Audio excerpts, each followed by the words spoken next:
LA 침례교회 주일 오전 예배에 함께 참석하신 모든 분들을 주님의 이름으로 환영합니다. 오늘은 빌립보서 4장 6절부터 9절에 있는 말씀을 가지고 함께 말씀을 나누도록 하겠습니다. 제가 요한계시록 말씀 끝나고 나서 이제 기도하면서 제가 주중에 묵상하는 말씀들을 가지고 주제들을 정해서 이렇게 함께 말씀을 나누고 있습니다. 오늘은 빌립보서 4장 6절부터 9절에 있는 말씀을 가지고 성도님들과 함께 말씀을 나누게 될 텐데, 제가 하나님의 말씀을 먼저 받들어 읽도록 하겠습니다. 앉으신 채로 빌립보서 4장 6절부터 9절 말씀. 아무것도 염려하지 말고 오직 모든 일에서 기도와 간구로 너희가 요청할 것들을 감사와 더불어 하나님께 알리라.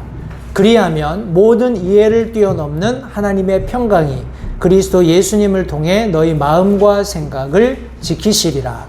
끝으로 형제들아, 무엇이든지 진실한 것과 무엇이든지 정직한 것과 무엇이든지 의로운 것과 무엇이든지 순수한 것과 무엇이든지 사랑스러운 것과 무엇이든지 좋은 평판이 있는 것과 덕이 되는 것과 칭찬이 되는 것이 있거든 이런 것들을 곰곰이 생각하라. 너희가 내 안에서 배우고 받고 듣고 본 그것들을 행하라. 그리하면 평강의 하나님께서 너희와 함께 하시리라. 오늘 본문의 말씀을 가지고 평강의 하나님과 함께 하려면 하는 제목을 가지고 함께 말씀을 나누도록 하겠습니다. 말씀을 위해서 잠시 기도하겠습니다.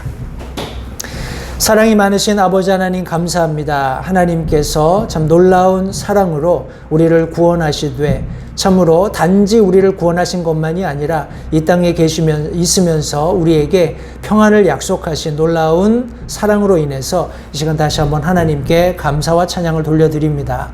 오늘 함께 나눌 말씀 속에서 하나님께서 우리에게 평안을 약속하고 계시는데 과연 이것을 우리가 어떻게 소유할 수 있는지 이 말씀 속에서 교훈을 얻기 원합니다. 성령 하나님께서 함께 하셔서 말씀을 전하는 자나 듣는 자가 한 마음이 되어 성령께서 가르치시는 이 말씀을 깨달아 알 수 있도록 도와주시고 이 참 평안을 소유한 그리스도인으로서 어떻게 하나님이 약속하신 참 평안을 우리가 이 세상 삶에서 유지하고 그것을 경험할 수 있는지 하나님 우리가 알고 그것을 실천하는 그런 성숙한 그리스도인이 될 수 있도록 주님 도와주시기 원합니다. 말씀 전하는 소정을 주님께 의탁드립니다. 성령 하나님께서 함께 하셔서 말씀을 전하는 이 모든 순간 함께 해주시기 원하고 성도들의 마음 가운데 이 진리의 말씀이 참 밝히 드러나는 복된 시간 될 수 있도록 도우시기를 다시 한번 간절히 바라옵고 예수님의 귀하신 이름으로 기도했습니다. 아멘.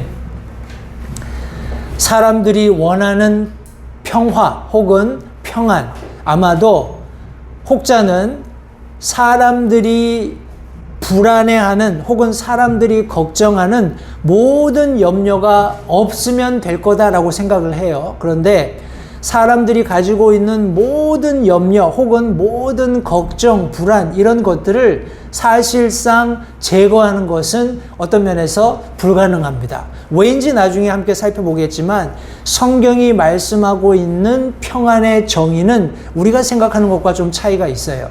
그런 불안이나 어떤 두려움 이런 것들이 없는 것이 아니라 하나님의 완전한 계획이 충만한 상태를 도리어 성경은 평안이라고 정의하고 있다는 겁니다. 그런 의미에서 우리가 방금 읽은 본문 속에는 하나님께서 분명히 이런 평안을 약속하셨다는 것을 우리가 명확히 본문 말씀을 통해서 확인할 수 있습니다. 그것도 한 번이 아니라 두 번 그런 말씀을 하고 있어요. 7절 말씀에 보면 그리하면 모든 이해를 뛰어넘는 하나님의 평강이 그리스도 예수님을 통해 너희 마음과 생각을 지키실 것이다 라고 말씀하고 있습니다. 우리 9절 하반절 말씀에도 보시면 그리하면 평강의 하나님께서 너희와 함께 하시리라 하고 약속하셨어요. 여기 7절이나 9절 하반절 말씀에 보시면 그리하면이라고 전제하고 있습니다. 그렇게 하면 하나님의 평강이 혹은 평강의 하나님께서 우리와 함께 하신다라는 겁니다. 과연 무엇을 하나님께서 우리에게 주고자 하시는지 그 내용들을 함께 살펴보고자 하는데, 여기 특별히 7절 말씀에 보시면 모든 이해를 뛰어넘는, 다시 말해서 우리 인간이 가지고 있는 이해의 폭을 뛰어넘는 하나님의 평강이 우리 사람들에게 주어진다라는 겁니다. 이것은 특별히 그리스도 예수를 통해서 우리의 마음과 생각을 지키신다 하고 성경이 말씀하고 있어요. 이것이 성도님들 하나님의 뜻입니다. 하나님의 기대예요. 우리 다른 성경 말씀들을 통해서도 그런 하나님의 분명한 뜻 혹은 하나님의 기대하는 바가 잘 묘사되어 있습니다. 특별히 로마서 5장 1절 말씀에 보시면 그러므로 우리가 믿음으로 의롭게 되어 주 예수 그리스도를 통해 하나님과 화평을 누리는도다. 여기 믿음으로 의롭게 된, 다시 말해서 구원받은 그리스도인들은 예수 그리스도를 통해서 하나님과 화평을 누린다는 거예요. 하나님과 원수되었던 우리가 화평을 누리는 것이 결국 하나님의 뜻이라는 것을 성경이 말씀하고 있습니다. 골로새서 3장 15절 말씀에서도 하나님의 화평이 너희 마음속에서 다스리게 하라. 너희도 그 화평에 이르도록 한 몸 안에서 부르심을 받았으니 감사하는 자가 되라 하고 성경이 말씀하고 있습니다. 하나님의 화평, 하나님의 평강이 우리 마음속에서 다스리게 하라는 분명한 하나님의 기대를 계속해서 사도 바울이 골로새에 쓰는 편지 속에서도 언급하고 있습니다. 예수님께서도 요한복음 14장 27절 말씀에 내가 너희에게 평안을 남기노니 곧 나의 평안을 너희에게 주노라. 세상이 주는 것과 달리 내가 너희에게 주노니 너희는 마음에 근심하지도 말고 두려워하지도 말라. 앞서 우리가 세상 사람들이 이야기하는 평화의 데피니션, 다시 말해서 평화의 정의는 나의 마음에 있는 근심이나 불안을 제거하면 될 거라고 생각을 하지만 우리 예수님께서 그럴 수 없다라는 거예요.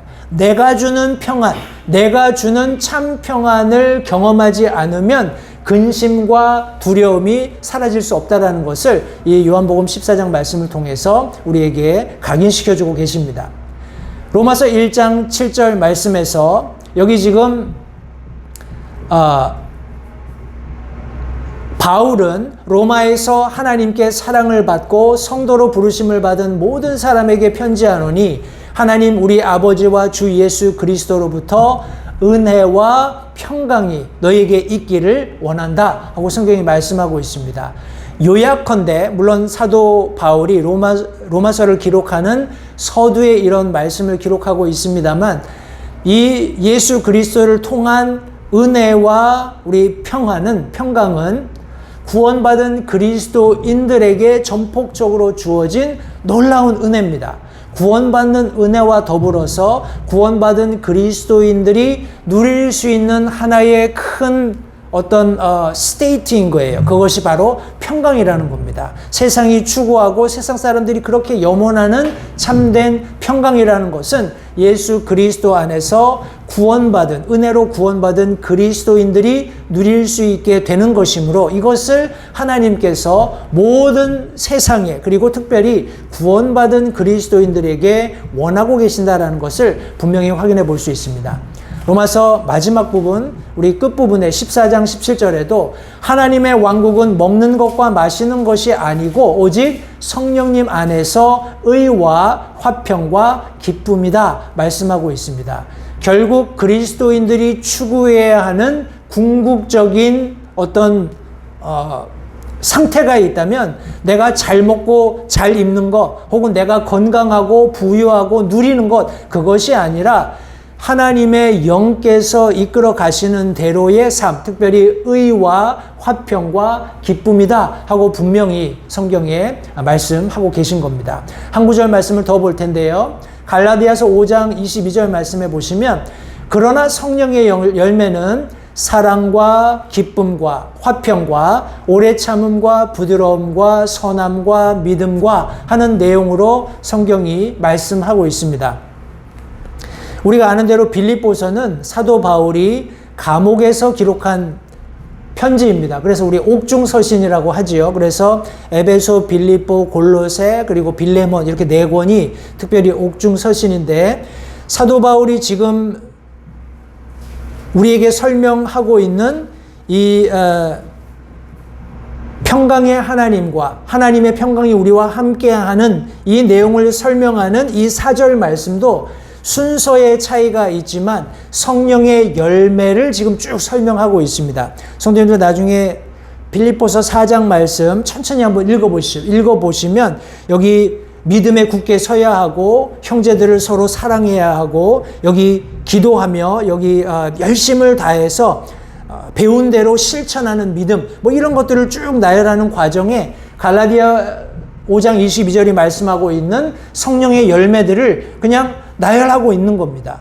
사랑, 기쁨, 화평, 오래 참음, 부드러움, 선함, 믿음 등등 하는 이런 성령의 열매들을 여기 지금 사도 바울이 자신의 삶을 어떤 고난 가운데에서 조명하면서 교회들에 서신하는 모든 내용들도 이런 하나님의 놀라운 성령의 열매들을 다 언급하고 있다는 겁니다. 그런 측면에서 성도님들 다시 한번 하나님께서 믿는 그리스도인들에게 간절히 기대하고 원하시는 것이 있다면 바로 하나님과의 화평, 다시 말해서 그런 하나님과의 화평을 누림으로써 하나님께서 우리에게 약속하신 그 평안을 누리는 것이다 하고 성경이 말씀하고 있습니다.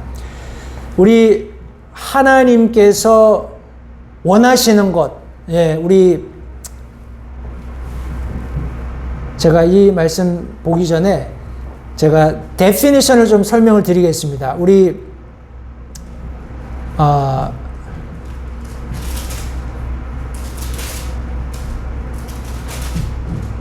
잠시만요.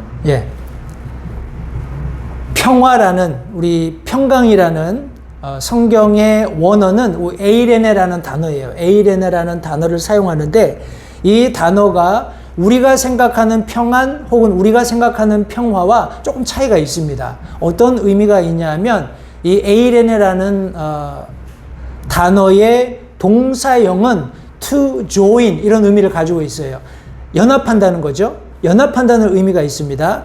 연합하고 우리가 이것을 적용해 보면 함축적으로 어떤 의미가 있냐면 우리 영어로 prosperity라는 단어를 포함하고 있어요. 다시 말해서 우리가 흔히 형통하다, 만사형통하다 할 때 혹은 부유를 누리는 이런 상태를 이야기할 때 prosperity 이렇게 이야기를 하는데 이런 의미도 성경 원어가 의미하는 헬라어 원어가 의미하는 우리 에이레네 우리 혹은 에이로라는 단어가 포함하고 있어요. 그리고 또 다른 한 가지 의미는 뭐냐면 다시 하나로 맞춘다 혹은 다시 하나로 묶는다 하는 그런 의미가 있습니다. 어떤 단어가요? 성경이 말씀하고 있는 평화 혹은 화평이라는 단어가 그런 의미를 가지고 있다는 거예요. 이것을 우리가 연결해 보면 어딘가에 우리가 연합할 때 형통할 수 있다는 겁니다.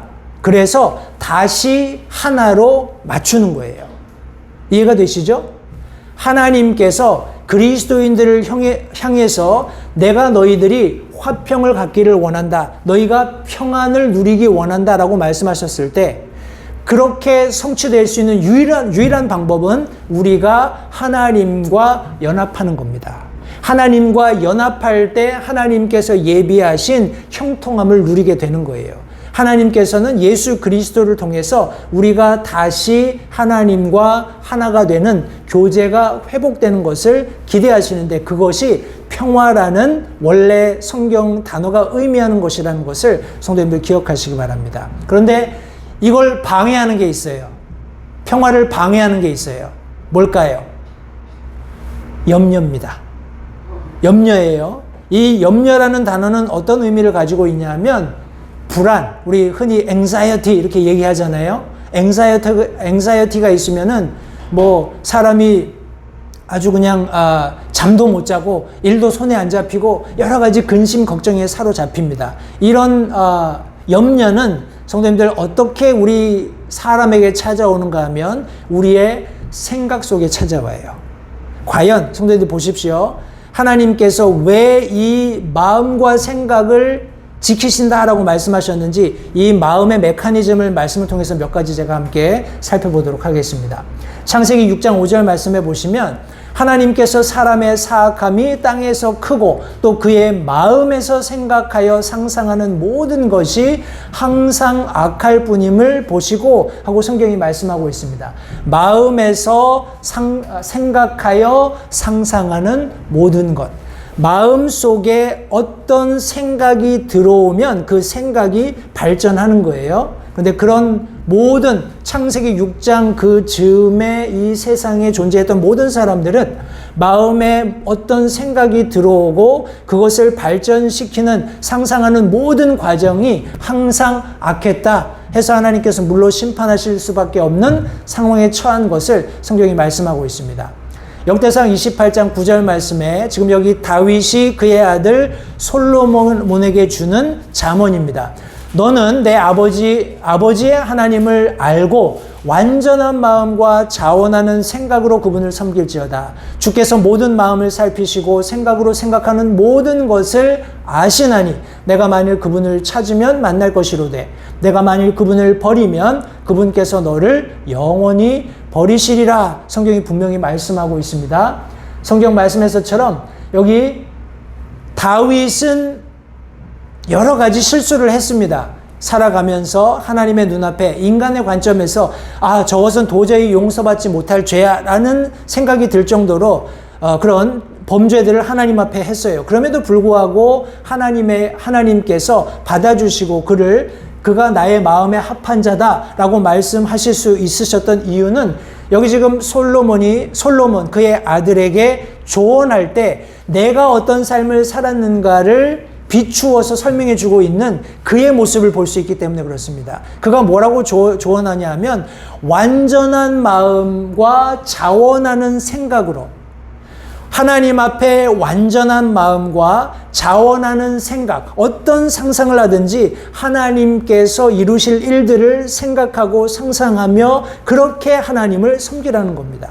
하나님께서는 모든 사람의 마음을 살피시고 생각으로 상상하는 모든 것을 아신다. 성경이 말씀하고 있어요.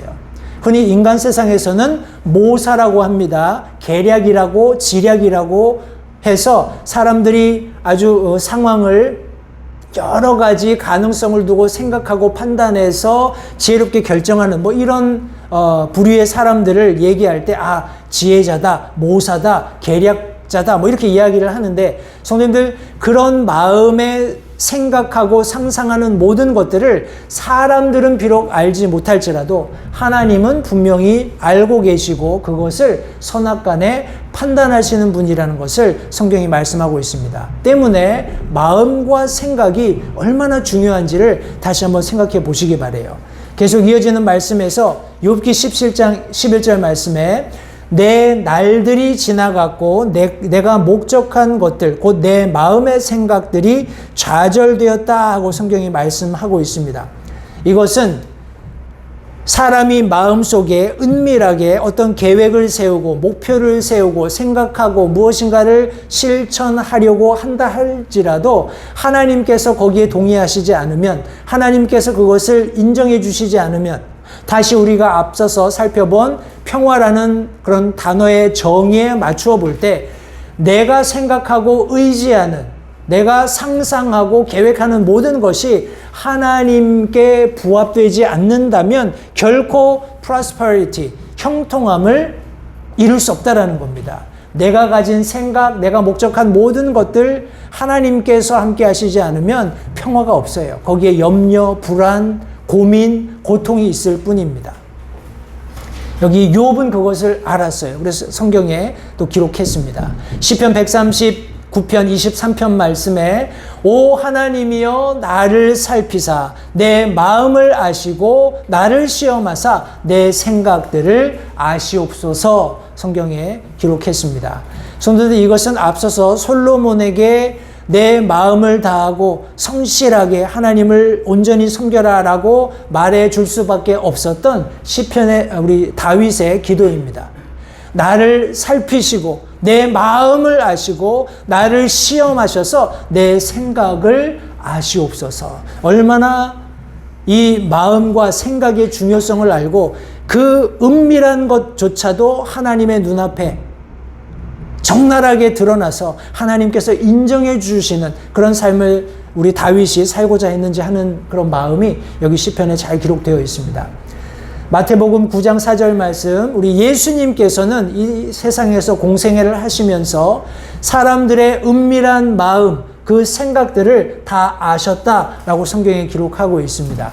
사람들이 마음속으로 생각하는 것들조차도 예수님께서 아시고 대답하셨던 그런 순간들을 몇 구절이 설명하고 있는데, 마태복음 9장 4절 말씀에 보시면 예수님께서 그들의 생각을 아시고 이르시되 너희가 어찌하여 마음속으로 악을 생각하느냐? 하나님께서 그 마음속에 던져진 질문을 아시고 그것이 악함을 아셨다. 다시 말해서 예수 그리스도께서 하나님이심을 여기 지금 성경이 반증하고 있는 겁니다. 누가복음 9장 47절 말씀에서도 예수님께서 그들의 마음의 생각을 아시고, 우리가 알 수 없는 은밀한 그런 마음의 생각조차도 예수님께서 아신 것을 성경이 말씀하고 있습니다. 우리 더 나가서 또 다른 한 구절 말씀을 볼 텐데, 우리 마태복음 15장 19절 말씀에서 마음에서, 예수님께서 계속해서 마음에서 악한 생각, 살인, 간음, 음행, 도둑질, 거짓 증언, 신성 모독이 나오는데, 이렇게 성경이 기록하셨습니다. 보십시오. 우리가 살인, 간음, 음행, 도둑질, 거짓 증언 혹은 신성 모독, 각각의 죄 혹은 악에 대해서 사람들이 동의할 겁니다. 그런데 이 모든 악이 어디서부터 시작되냐 하면 마음에서 악한 생각들이 나온다라는 거예요. 이 생각이 이렇게 실천이 된다라는 겁니다. 때로 살인으로, 때로 간음으로, 때로 음행으로, 도둑질로, 거짓 증언 혹은 신성 모독으로 발전될 수 있다라는 거예요.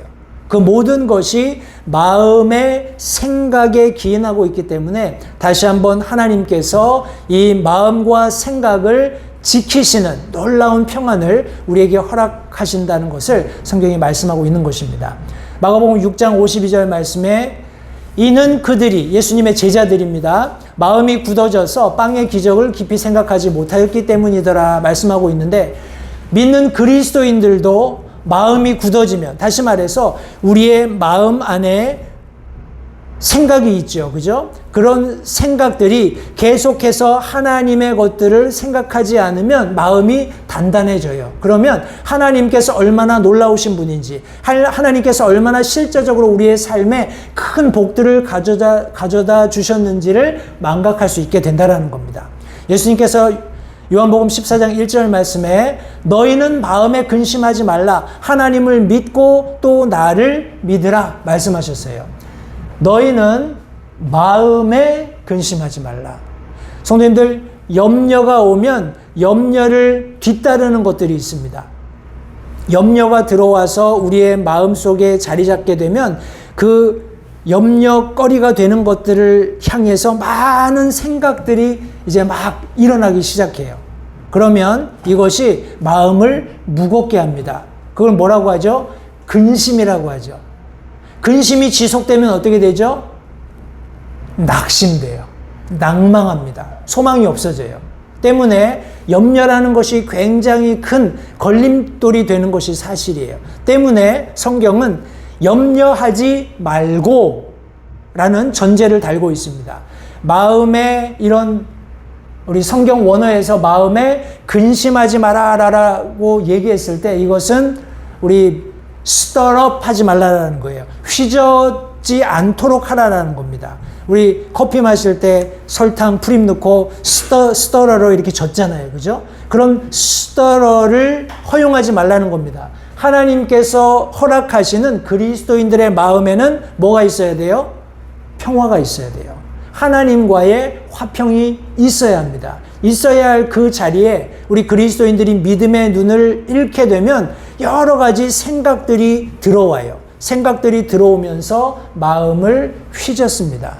마음을 휘저을 때 평안이 온데간데 없고 여러 가지 생각들이 이제 근심으로 발전을 하고 낭망하게 하는 그런 결과가 오게 되는데, 하나님께서 원하시는 건 그게 아니에요. 그죠? 하나님께서 원하시는 것을 우리가 찾고 회복하고 누리기 위해서 성경이 세 가지를 말씀하고 있습니다. 그리하면, 과연 어떻게 하면 하나님의 평강이 우리에게 있을 수 있는지 우리가 함께 세 가지 살펴볼 텐데, 첫 번째는 기도와 간구입니다.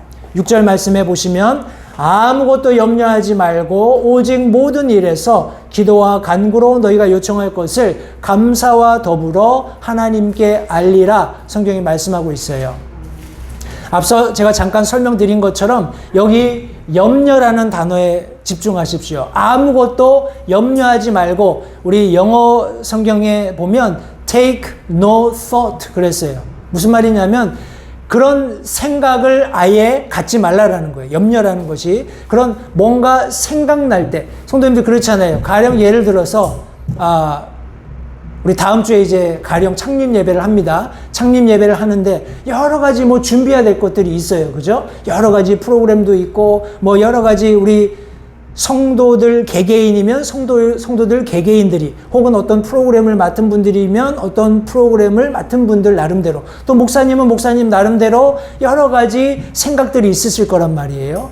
그런데 성도님들, 그것이 하나님께서 계획하신, 하나님께서 이루고자 하시는 그것과 부합되지 않으면 사람이 가지는 그런 어떤 불안감이 엄습해 온다는 거예요. 아이고, 이걸 어떻게 우리가 이 행사를 치룰까? 아유, 어떻게 이걸 준비하지? 우린 사람도 없는데 이것도 없고 이것도, 여러 가지 그런 생각들이 스물스물 올라올 때 불안해지기 쉽다라는 거예요. 그런데 그런 생각조차 하나님께서는 허용하지 않는 겁니다. 어떻게 그것이 가능하냐? 기도와 간구를 통해서. 혹자는 기도가 그리스도인들에게는 숨 쉬는 것과 같다, 이렇게 이야기를 했어요. 제가 조금 있다가 기도, 간구, 이 두 단어가 무엇을 의미하는지 조금 깊이 있게 말씀을 드리겠습니다. 그런데 이것이 우리가 생각하는 것과 조금 다릅니다. 성도님들이 조금 집중하시면 기도와 간구에 대해서 조금 다른 그런 차원의 말씀을 이해하실 수 있으시라고 생각합니다. 왜 먼저 하나님께서 아무것도 염려하지 말라고 말씀하셨는가? 염려로 할 수 없는 것이 있기 때문에 그래요. 염려로 할 수 없는 것이 있기 때문에 그렇습니다. 우리 마태복음 6장 25절 잘 아시는 말씀인데, 그러므로 내가 너희에게 이르노니, 예수님께서 말씀하십니다. 너희 생명을 위해 너희가 무엇을 먹을까? 혹은 무엇을 마실까? 너희 몸을 위해 너희가 무엇을 입을까? 염려하지 말라. 생명이 음식보다 소중하지 아니하며 몸이 옷보다 소중하지 아니하냐? 성경이 말씀하고 있습니다. 여기도 똑같이 마태복음 6장 25절 영어 성경에 보면 take no thought 이렇게 얘기했어요. 그러니까 생각을 갖지, 그런 생각을 허용하지 말라는 겁니다. 여기 보면은 예수님께서 두 가지를 비교하고 계세요. 여기 마지막 부분에 보면 생명이 음식보다, 몸이 옷보다. 자, 제가 질문을 하겠습니다. 생명이 중요할까요? 우리가 먹는 음식이 중요할까요? 생명이 중요하다고 생각하세요? 네. 자, 그러면 우리 몸이 중요할까요? 아니면 우리가 입는 옷이 중요할까요?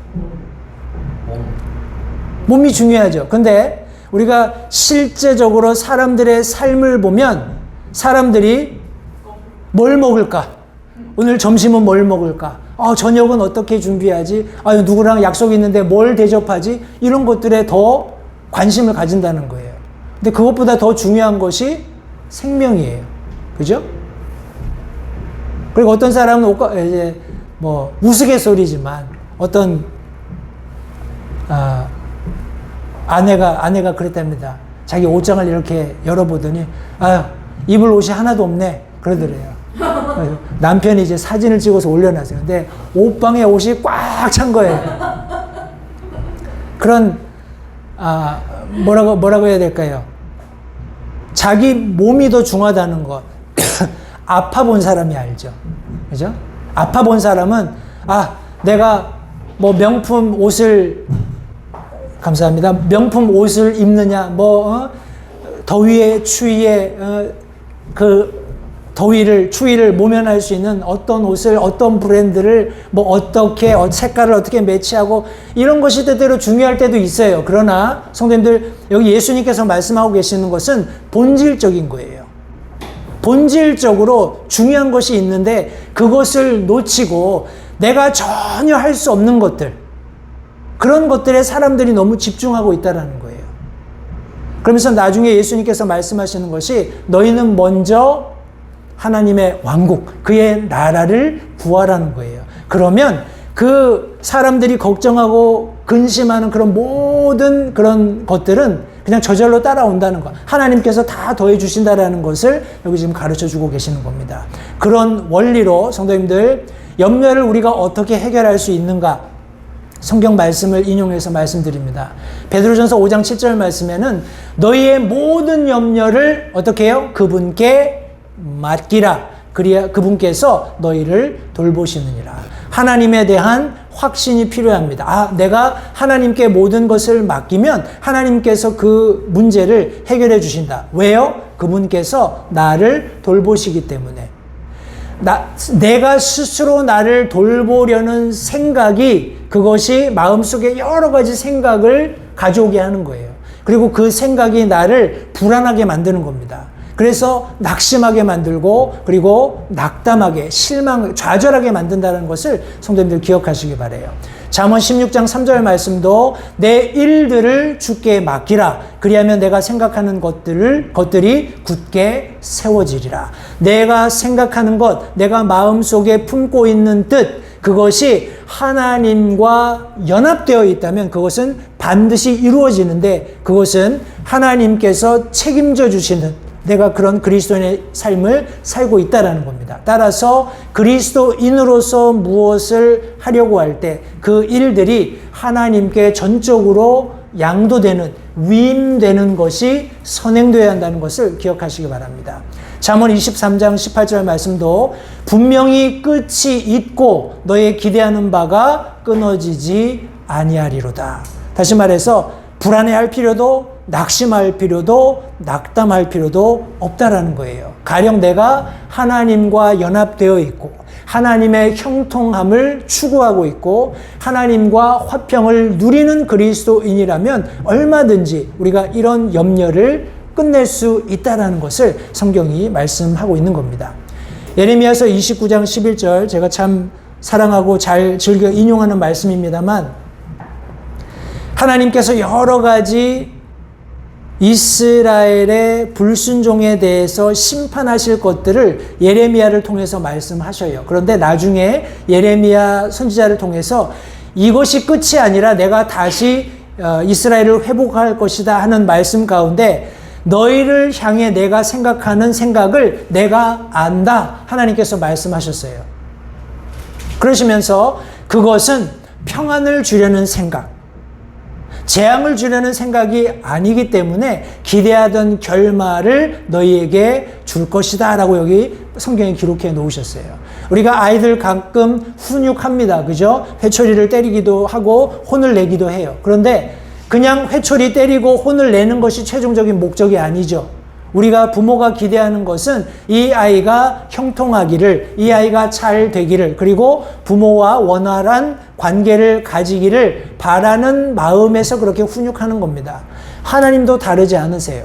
그런 생각을 하나님이 가지고 계시고 그것은 결국에 우리에게 평안을 주시려는 것이지 재앙을 주시려는 것이 아니고 우리가 기대하던 그 결말을 반드시 주시겠다 약속하고 계시는 겁니다. 우리 그리스도인들이 때문에 확신을 가지셔야 돼요. 염려가 아니고 확신입니다. 빌립보서 1장 6절 말씀해 보시면 너희 안에서 선한 일을 시작하신 분께서 예수 그리스도의 날까지 그 일을 이루실 것을, 바로 그것을 나는 확신한다. 성경이 말씀하고 있습니다. 우리 디모데후서 2장 12절 말씀에서도 이런 까닭에 나도 이 일들로 고난을 당하되 그럼에도 불구하고 부끄러워하지 아니하노니, 잘 들어보십시오. 나는 내가 믿어온 분을 알며 또 내가 그날을 대비해서 그분께 맡긴 것을 그분께서 능히 지키실 줄 확신하노라 성경이 말씀하고 있습니다. 성도님들, 우리 믿는 그리스도인들이 하나님께서 우리를 사랑하시고 우리를 구원하시고 또 구원받은 그리스도인들이 화평을 누리기를 원하시기 때문에 우리가 그것을 얼마든지 얻을 수 있다는 것을 확신하는 것이 우리 그리스도인들의 삶에서 모든 염려를 제거하는 이런 근본이 된다는 것을 기억하시기 바라요. 여기 빌립보서 1장 6절, 디모데후서 1장 12절은 모두 사도 바울이 언급한 내용입니다. 어떻게 사도 바울이 이런 확신을 할 수 있었을까요? 자신의 기도를 통해서 내가 이것을 확신한다 하고 확신할 수 있었던 것은 예수님께서 말씀하신 요한복음 15장 7절 말씀에 근거합니다. 예수님께서 말씀하시기를 너희가 내 안에 내 말이 너희 안에 거하면 너희가 원하는 바를 구하라. 그리하면 그것이 너희에게 이루어지리라 말씀하셨어요. 사람들이 이 뒤에 거는 좋아해요. 그죠? 뭐든지 내가 기도하면 하나님이 다 들어주실 거야. 그리고 안 들어주시면 막 원망해요. 그죠? 아, 여기 다 들어주신다고 얘기해놓고 왜 안 들어주세요? 막 원망을 하거든요. 그런데 여기 전제 조건을 잊어버린 거예요. 전제 조건이 뭐예요? 너희가 내 안에, 내 말이 너희 안에. 다시 말해서 하나님과의 연합, 하나님의 말씀으로 말미암아 거듭나고 하나님의 말씀 안에 거하는 삶을 살지 않는다면 내가 원하는 것도 잘못될 가능성이 많죠? 그것을 하나님이 들어주실 이유도 없어요. 그런데 이 전제 조건이 충족되면 하나님의 말씀이 내 안에 거하고 내가 그 말씀 안에서 살고자 하는 삶을 부지런히 산다면 내가 원하는 모든 것이 하나님의 뜻 가운데 있을 겁니다. 그죠? 때문에 내가 원하는 어떤 것도 구했을 때 하나님께서 그것을 들어주실 수밖에 없는 그런 성숙한, 거룩한 그리스도인의 삶을 살 수 있게 되기 때문에 이런 전제 조건이 충족된 사도 바울로서는 하나님께서 모든 것을 이루실 것을 확신할 수 있었던 겁니다. 성도님들, 제가 기도에 대해서 그리고 간구에 대해서 좀 말씀을 드려볼게요.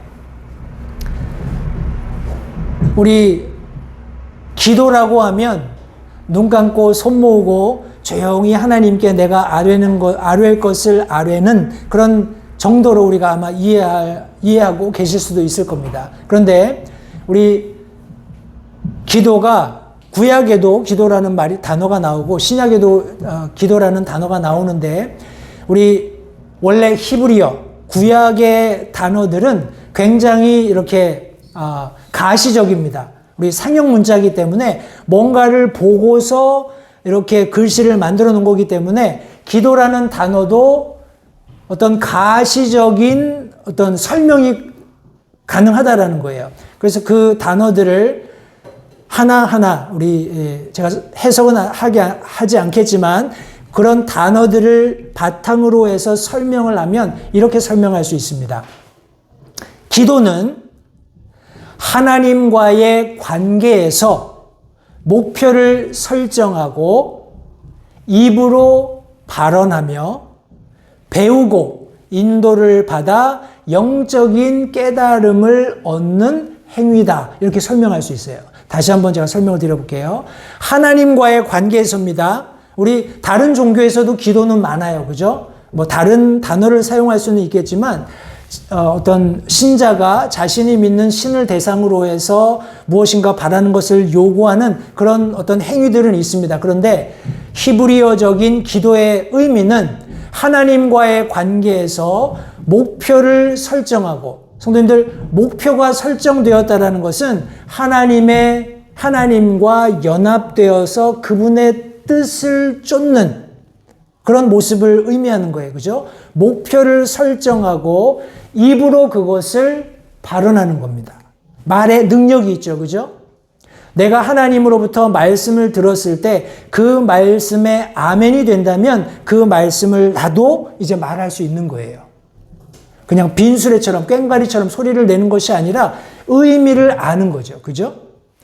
하나님과의 관계에서 목표가 설정되었으면 그것을 입으로 발언하면서 하나님으로부터 배우고 하나님의 사람들로부터 인도를 받아서 영적인 깨달음을 얻는 그 순간까지를 기도로 묘사하고 있어요. 다시 말해서 그냥 예배당에 와서 하나님 감사합니다. 오늘 이번 한 주도 잘 살게 해주세요. 예수님 이름으로 기도했습니다. 아멘. 네, 이것도 기도입니다. 그런데 기도가 더 깊은 의미를 가지고 있다는 거예요.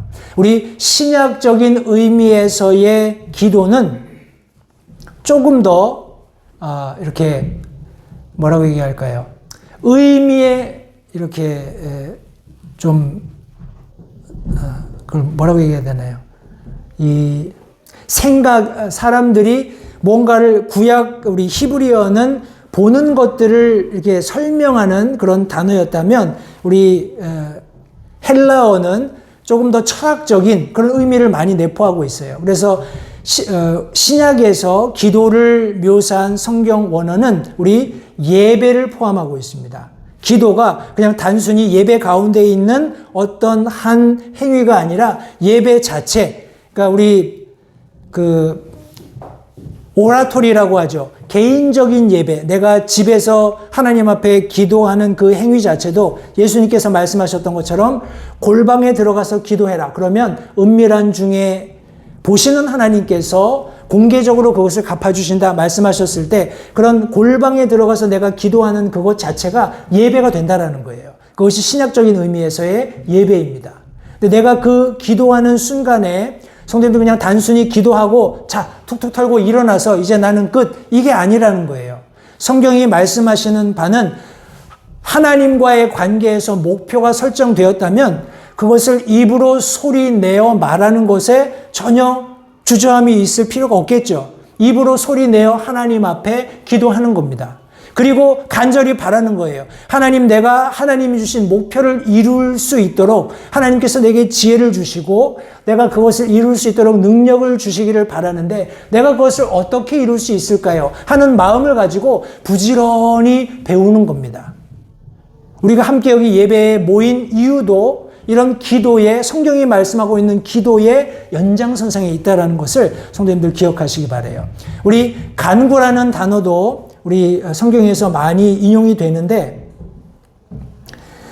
우리 간구라는 단어는 기도 내부에 있는 조금 더 깊숙한 하나님과의 교제를 의미합니다. 성경 우리 히브리어의 의미는 특정 목표를 가지고 보호받고자 하며 하나님의 은혜가 흐르기를 바라면서 영적인 깨달음을 추구하는, 아까 우리 기도의 데피니션과 조금 차이가 있다면 보호함을 바라고 하나님의 은혜가 흐르기를 기대하는 그런 어떤 추가적인 요소가 있습니다. 성도님들, 우리가 누구에게 보호를 받고 싶으면 어떻게 해야 돼요? 찾아가야죠. 그죠? 찾아가서 나를 좀 지켜주세요 하고 요청을 해야 됩니다. 그리고 하나님의 은혜가 흐르기를 원하는 그런 원함이 있다면 간절함이 있어야 돼요. 정말 영어 표현으로 begging하는, 간구하는 그런 열심이 여기 필요하다라는 겁니다. 신약적인 의미에서의 간구가 그런 의미를 가지고 있어요. 여기 to beg, 그리고 as binding oneself, 자기 자신을 간청하면서 거기다가 그냥 엮어 묶는 거예요. 단단히 나를 거기다가 묶는 겁니다. 그런 의미가 간구에 있다라는 거예요. 그리고 이것은 petition, 청원하는 겁니다. 간곡하게 부탁하는 그런 기도를 우리가 간구다 이렇게 표현을 합니다. 그러니까 기도와 간구는 서로 다른 것이 아니라 같은 것인데 간구가 더 깊은, 간절한, 그리고 완곡한 그런 청탁의, 부탁의 그런 의미를 가지고 있다는 것을 성도님들이 이해하시면 되겠습니다. 조금 의미가 다르죠. 그죠? 그런데 성도님들 보십시오. 하나님께 우리가 약속된 평안을 누리는 그 평강의 하나님과 동행하기 위해서 우리가 첫 번째 알아야 할 것은 바로 이 기도와 간구라는 거예요. 성도들 보십시오. 우리 마음속에 원함이 있어요. 그리스도인으로서 살다 보면 뭔가 원함이 있을 수 있습니다. 뭐 그것이 개인적인 삶이 됐건 직장이 됐건 가정이 됐건 하나님 앞에서 내가 원하는 그런 간절함이 있을 거예요. 그것을 내 간절함이 있는데 그 간절함을 두고 가령 걱정한다고 생각해 보세요. 염려한다고 생각해 보십시오. 아유, 요새 TV 프로 같은 데 보면은 그런 가정 안에서 자녀 간에 뭐 부부 간에 문제 있는 것들 가지고 여러 가지 프로그램들이 많이 만들어지잖아요. 그 내용들을 이렇게 면면히 보면 다 걱정이고 다 염려예요. 하나도 전폭적으로 믿고 신뢰하는, 의지하는 그런 부분이 없다라는 거예요. 하나님께서 우리에게 주고자 하시는 평안도 그와 같습니다. 우리가 간절히 원하는 바람이 있다면 성도님들 그것을 두고 우리가 염려하고 걱정하는 것이 아니라 그것을 하나님과의 관계에서 전폭적으로 내어 맡기고 분명한 목표를 설정하고 그분께 말로 아뢰는 겁니다. 그러면서 그분께서 내게 지혜를 주셔서 그것을 이루고 성취할 수 있도록 돕기를 바라는 기도와 간구를 가지고 나아갈 때 우리가 평강의 하나님과 동행하는 놀라운 특권을 누릴 수 있다고 성경이 말씀합니다. 두 번째는 묵상이에요. 묵상입니다. 자, 8절 말씀 보시면 끝으로 형제들아 무엇이든지 진실한 것과 무엇이든지 정직한 것과 무엇이든지 의로운 것과 무엇이든지 순수한 것과 무엇이든지 사랑스러운 것과 무엇이든지 좋은 평판이 있는 것과 덕이 되는 것과 칭찬이 되는 것이 있거든 이런 것들을 곰곰이 생각하라 하고 성경이 말씀하고 있습니다. 여기 한글 성경에는 잘 표시가 안 되어 있는데 영어 성경에는 6개, 2개 이렇게 나눠져 있어요. 그게 어떻게 나눠져 있냐면 처음에 6가지는 whatsoever things are 이렇게 되어 있습니다. 그러니까 무엇이든지 하고 복수 형태로 되어 있어요. 그것들이 무엇이냐면 진실한 것, 정직한 것, 의로운 것, 순수한 것, 사랑스러운 것, 그리고 좋은 평판이 있는 것 이렇게 나눠져 있습니다. 성도님들 보십시오. 앞서 우리가 기도의 definition, 기도의 정의를 함께 제가 말씀을 드렸어요. 목표를 설정하고 입으로 말하고 그리고 하나님께서 깨달음을 주셔서 그것을 내가 온전히 이룰 수 있는 지경까지 이르게 되는 그것을 우리가 기도라고 정의했는데 성도님들 저도 기도합니다. 아까 제가 말씀드린 것처럼 우리 황 원장님 부부가 저희 교회 처음 방문하셨을 때 저분들이 우리와 함께 믿음 생활하면 좋겠다. 물론 섬기시는 교회가 있으셔요. 그러나 저는 이제 오전 시간에 있으니까 오시면 좋겠다라고 이제 기도 리스트에 기도하고 제가 이제 기도를 했습니다. 근데 한번 이렇게 제가 여쭤볼게요. 성도님들도 아마 개별적으로 여러 가지 기도하는 제목들이 있으실 거예요. 그죠? 개인적으로, 가정을 위해서, 비즈니스를 위해서, 교회를 위해서, 어떤 믿지 않는 주위의 친인척들을 위해서, 함께 관계하는 사람들을 위해서, 또 교제하는 다른 교회나 목사님들이나 저 같은 경우에 사역자들을 위해서, 세계 선교를 위해서, 선교사님들을 위해서 다양한 기도 제목들을 가지고 기도합니다. 그런데 아까 제가 말씀드린 것처럼 기도하고 딱 돌아서서 기도했으니까 나는 나의 책임을 다 한 거야. 이렇게 하면 과연 그 기도가 의미가 있겠냐라는 거예요. 저도 과거에는 그렇게 기도했습니다. 하나님 이렇게 해주세요. 저렇게 해주세요. 기도해놓고 딱 일어나면은 내가 해야 될 의무를 다했다. 이런 생각. 네, 성도님들 보십시오. 여기 사도 바울이 여기 빌립보 교회 성도들에게 뭐라고 얘기하냐면 염려하지 말고 기도와 간구로 하나님 앞에 나가는데 그 사도 바울이 말한 기도와 간구, 다시 말해서 하나님 앞에 드리는 예배, 그리고 하나님께 나 자신을 굳게 동여매는 그분을 붙드는, 그분을 신뢰하는 그 일을 그냥 기도해서 끝내는 것이 아니라 내 삶을 통해서 유지하라는 거예요. 그렇게 할 때 네 눈에 보이는 whatsoever things, 어떤 것이 되었든지 그런 것들이 무엇이 있을까? 진실한 것, 정직한 것, 의로운 것, 순수한 것, 사랑스러운 것, 좋은 평판이 있는 것. 자, 여기 한번 쭉 보세요. 마음에 안 드는 거 있으세요? 원하지 않는 게 혹시 있으세요? 없으시죠? 다 내가 그렇게 되기를 원하고 또 그런 것들을 내가 보기 원하잖아요. 진실된 사람이 되고 싶고 진실된 것들을 내가 보기 원하고 정직한 사람이 되고 싶고 정직한 것들을 이런 세상이 되면 얼마나 좋겠어요. 그죠? 이런 것들 그리고 두 가지를 더 설명하는데 if there be 했습니다. 이런 어떤 state를 얘기하는데 두 가지를 얘기합니다. 덕이 되는 것, 칭찬이 되는 것. 다시 말해서 하나님의 성품을 담는 어떤 상황, 그리고 하나님께 찬양을 돌릴 수 있는 어떤 상황. 그리스도인들이 살아가는 삶에 이런 것들이 있을 수 있어요. 그죠? 덕이 되는 어떤 상황에 내가 있을 수도 있고 다른 사람들과 함께 이런 상황에 있을 수도 있어요.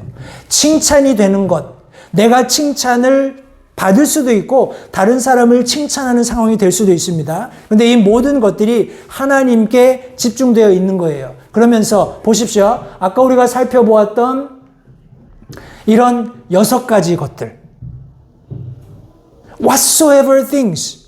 이런 6가지의 상황. 그리고 방금 살펴보았던 이런 2가지의 것들이 있을 때 여러분 같으면 어떻게 하라고 하시겠어요? 이런 것들을 사도 바울은 생각하라. 생각하라. 말씀했거든요. 자, 이 생각하라는 성경 의미는 우리 성경 원어는 영어로는 think 이렇게 되어 있는데 우리 로기조마이 여기 헬라어로 로기조마이 이런 단어를 썼습니다. 이 단어가 무엇을 의미하는지 한번 잘 들어보세요. 여기 to take an inventory 이렇게 되어 있습니다. 이게 뭐냐면 내 남아있는 여분을 이렇게 확인하는 거예요. 인벤토리 우리 많이 들어보셨죠? 우리 뭐 스탁 같은 게 쌓여 있으면 내 인벤토리가 얼마나 되는지 이렇게 찾아보는 거. 그죠? 그리고 조금 더 쉬운 단어로는 그냥 count입니다. count. 이 로기조마이라는 단어가 그런 의미가 있어요. 자, 앞서 설명드렸던 이런 것들. whatsoever things. 사람이 됐건, 형편이 됐건, 어떤 분위기가 됐건, 어떤 상황에서든지 이런 6가지. 그리고 이런 2가지의 어떤 성품과 관련된 그런 일들을 보게 되었을 때 생각하라는 거예요. 생각을 어디로 하나요? 마음으로 하겠죠? 내 마음 속에 인벤토리를 체크업하라는 거예요. 내게 정말 하나님께서 원하시는 진실함이 있는가? 내게 정말 하나님이 원하시는 정직함이 있는가? 의로운 것이 있는가? 순수한 것, 사랑스럽고 좋은 평판을 얻을 만한 것이 있는가를 곰곰이 생각해 보라는 거예요. 그리고 더 나아가서 여기 덕이 되는 것, 칭찬이 되는 것, 이런 어떤 상황 가운데 내가 놓일 수 있는 혹은 내가 그런 상황에 부합할 수 있는 나의 인벤토리가 있는지를 카운트, 세어보라는 겁니다. 그런데 성도님들 재밌는 게 뭐냐면 여기 로기조마이라는 이 단어가 명사형이 로고스입니다. 로고스는 많이 들어보셨죠? 로고스는 요한복음 1장 1절에 나오는 하나님의 말씀을 이야기할 때 로고스라고 합니다. 생각하라 했을 때 그냥 내가 내 스스로를 생각해보고 내게 선한 게 있나? 좋은 게 있나? 칭찬받을 만한 게 있나? 그게 아니에요. 하나님의 말씀을 통해서 나 자신을 점검해 보라는 거예요. 하나님의 말씀이 나의 인벤토리가 되어야 해요. 하나님의 말씀이 내 삶을 변화시켜서 차곡차곡 내 어카운트에 하나님의 성품이 쌓여야 한다는 거예요. 궁극적으로 사도 바울이 원하는 것은 무엇이냐면 예수 그리스도를 생각하라는 겁니다. 우리의 그리스도인의 궁극적인 목표가 뭡니까? 예수 그리스도를 닮아가는 거잖아요. 예수 그리스도와 같은 어떤 형편에서건 예수님께서 보여주셨던 그와 같은 성품을 나도 소유하고 있는지 부지런히 내 어카운트를 확인하라는 거예요. 인벤토리를 확인하라는 겁니다. 이런 묵상을 통해서 성도님들, 우리 믿는 그리스도인들이 하나님께서 허락하신 평강의 하나님과 동행하는 놀라운 특권을 누릴 수 있다는 것을 기억하시기 바랍니다. 우리 마지막으로 세 번째, 우리 믿는 그리스도인들이 평강의 하나님과 동행할 수 있는 요건이 실행하는 거예요. 실천하는 것이라고 성경이 말씀하고 있습니다. 9절 말씀해 보시면 너희가 내 안에서 배우고 받고 듣고 본 그것들을 행해라. 성경이 말씀하고 있습니다. 성도님, 이것은 아무리 강조해도 지나침이 없다고 생각을 합니다. 제가 자주 인용하지만 우리 집에서 아이들도 몰라서 그렇게 하는 게 아니에요. 이부자리를 개거라, 양말을 빨래통에 넣거라 이렇게 얘기하는 거 그 아이들이 모르지 않아요. 그죠? 중요한 거는 실천이에요. 그것을 행하는 것입니다. 우리 고린도전서 4장 16절 말씀해 보시면 그러므로 너희에게 간청하노니 너희는 나를 따르는 자들이 되라 하고 말씀하고 있어요. 우리가 앞서 읽었던 우리 빌립보서 4장 9절 상반절 말씀에서도 사도 바울의 똑같은 권면입니다. 너희가 내 안에서 배우고 받고 듣고 본 그것들을 행하라 라고 말씀하고 있어요. 지금 여기 고린도 전서 4장 16절 말씀에 사도 바울이 고린도 교회 성도들에게 말씀하고 있는 것도 같은 원리입니다. 내가 너희에게 간청하노니 너희는 나를 따르는 자들이 되라. 성도님들, 이것을 어떤 사람들은 사도 바울 너무 교만해. 어떻게 교회 성도들에게 나를 따르라 라고 말할 수 있느냐 이렇게 얘기할지도 모르겠어요. 그런데 이것은 성도님들 사도 바울의 겸손이 묻어 있는 겁니다. 왜요? 자기 자신을 희생해서 모범을 보여주고 있기 때문에 그래요. 자기 자신을 모범으로 제시하고 있기 때문에 그렇습니다. 성도님들, 누가 고난을 즐거워합니까? 누가 고난 중에 견디며 인내하기를 좋아하겠어요? 누가 궁핍함을 즐깁니까? 누가 핍박받는 것을 즐깁니까? 누가 동족으로부터 예수 그리스도 전하는 것 때문에 매맞기를 원하겠어요? 미움받기를 원하겠어요? 누가 죽음에 이르도록 핍박받기를 원하겠냐는 말씀이에요. 그런데 사도 바울은 그랬습니다.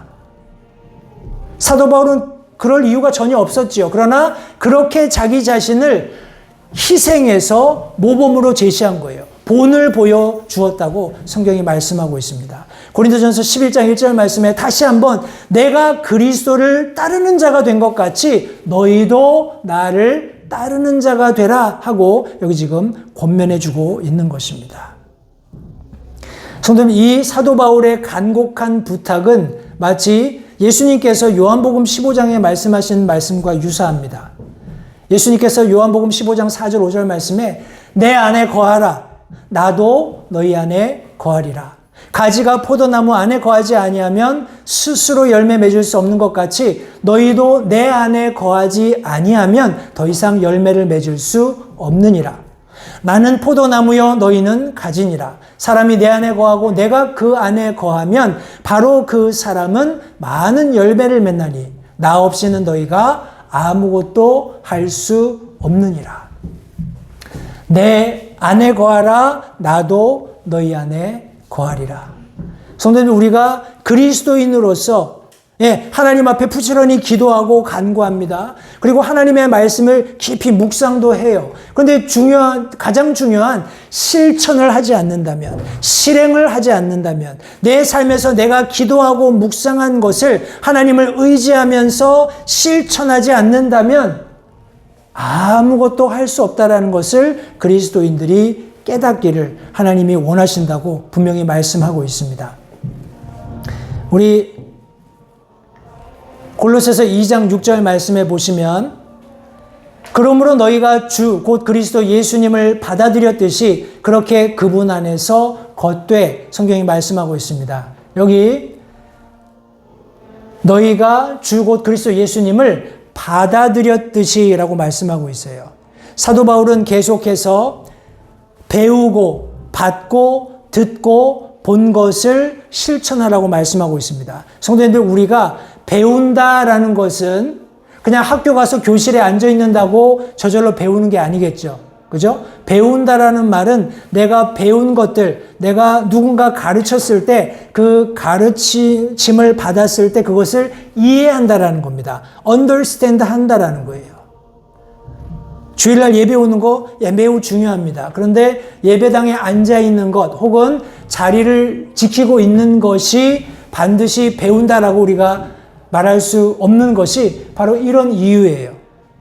분명히 내가 배우고 확신하고 이해하게 되면 그것을 받게 돼 있습니다. 그죠? 여기 예수 그리스도를 받아들였다라고 성경이 말씀하고 있어요. 데살로니가전서 4장 1절 말씀에서도 그러므로 또한 형제들아 우리가 주 예수님을 힘입어 너희에게 간청하고 또 권면하노니 너희가 마땅히 어떻게 걸으며 하나님을 기쁘게 할 수 있는지 우리에게 받았은즉 그대로 더욱더 넘치게 하라. 다시 말해서 우리에게서 배워서 그것을 받아서 확신했다면 그대로 실천하라는 거예요. 실천하지 않는 그리스도인의 삶은 어떤 결과, 어떤 열매도 맺을 수 없다라는 것을 성도님들 기억하시기 바랍니다. 성도님들, 이런 여러 말씀들을 통해서 다시 한번 우리가 실천의 이중성도 확인해 볼 수 있어요. 실천의 이중성이라 함은 하라고 한 것을 하는 겁니다. 그죠? 또 다른 하나는 뭐냐면 하지 말라고 한 것을 하지 않는 거예요. 성경에는 do this, don't do that 이런 표현들이 많아요. 이것을 하고 이것을 하지 말라. 근데 그리스도인으로서 하라는 것만 하고 하지 말라는 것도 하면 문제가 되겠죠. 따라서 이 실천에 두 가지 측면이 있는데 하나님께서 하라고 말씀하시는 것은 부지런히 하면 됩니다. 그리고 하나님께서 하지 말라고 하신 것들은 하지 않으면 돼요. 그러면 우리가 오늘 함께 나눈 말씀에서와 같이 평강의 하나님과 함께하는 놀라운 특권을 성도님 우리 그리스도인들이 누리게 된다고 분명히 성경이 약속하고 있습니다. 다시 한번 성도님들, 하나님께서 우리에게 평화를 약속하셨어요. 그리고 실제적으로 그 평화의 주체가 되시는 하나님께서 우리와 함께 하시겠다고 약속하셨습니다. 어떻게 할 때요? 우리가 기도하며 간구할 때, 그리고 우리가 하나님께서 주시는 지혜를 깊이 묵상할 때, 우리의 모범이 되시는 예수 그리스도를 깊이 묵상할 때, 그리고 더 나아가서 어찌 보면 가장 중요한 것이 되겠죠. 그러나 앞선 두 가지가 없다면 이것도 의미가 없습니다. 그러나 우리가 기도와 간구하며 예수 그리스도를 깊이 묵상하며 실천할 때, 우리의 삶에서 그것을 실제적으로 훈련할 때 평강의 하나님과 함께하게 된다라는 이런 말씀의 원리를 이해하시고 성도님들 돌아오는 한 주 한번 훈련해 보십시오. 부지런히 기도하시고 하나님 앞에 절박하게 간구하시고 예수 그리스도의 모범을 깊이 묵상하시면서 우리가 평강의 하나님이 나와 함께 해주시기를 기도한다면 틀림없이 하나님께서 약속하신 이 평화, 그 평화의 주체가 되시는 하나님께서 동행해 주시는 놀라운 은혜를 누리게 되리라고 믿습니다. 복된 한 주가 되시기 바랍니다. 기도하겠습니다.